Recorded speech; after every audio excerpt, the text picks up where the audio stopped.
Semuanya teman-teman, perkenalkan nama saya Putri Junita Jamasi. Saya kelas 12. Saya akan membahas tentang multikulturalisme yang terambil dari bagian ayat Alkitab 1 Yohanes pasal 4 ayat 7. Beginilah bunyi firman Tuhan.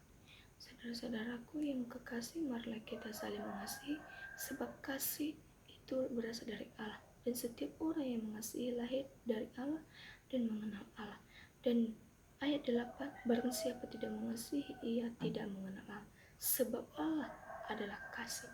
Yang artinya, saudara-saudaraku yang terkasih dalam nama Tuhan, kita sebagai umat Kristiani ada rasa kasih dalam hidup kita, dan kita harus mengasihi sesama manusia, dan sebab kasih itu berasal dari Allah, dan kita harus tulus untuk mengasihi seseorang, dan kita juga memiliki rasa kasih dalam hidupnya. Jadi kita sebagai umat Kristen saling mengampuni orang-orang yang telah berbuat dosa terhadap kita. Dan kenapa kita tidak bisa mengampuni sesama kita, sedangkan Tuhan bisa mengampuni dosa-dosa dan perbuatan yang kita lakukan? Kenapa tidak bisa nanti kita mengampuni orang-orang yang berdosa kepada kita? Dan barang siapa tidak mengasihi, ia tidak mengenal Allah, sebab Allah adalah kasih.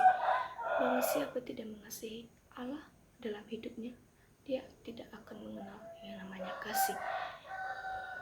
Dia hanya mementingkan dirinya sendiri. Dia tidak tahu bahwa kasih itu adalah sumber dari Allah.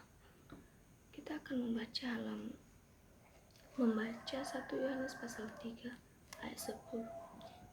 Inilah tanda-tanda anak-anak Allah dan anak-anak iblis. Setiap orang yang tidak berbuat kebenaran tidak berasal dari Allah. Demikian juga barang siapa yang tidak mengasihi saudaranya. Yang artinya ayat Alkitab ini, anak-anak Allah harus memiliki rasa kasih, rasa mengasihi.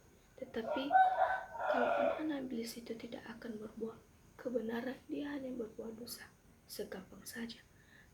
Demikian juga barang siapa yang tidak mengasihi saudaranya. Yang menjadi pembahasan kita adalah kita harus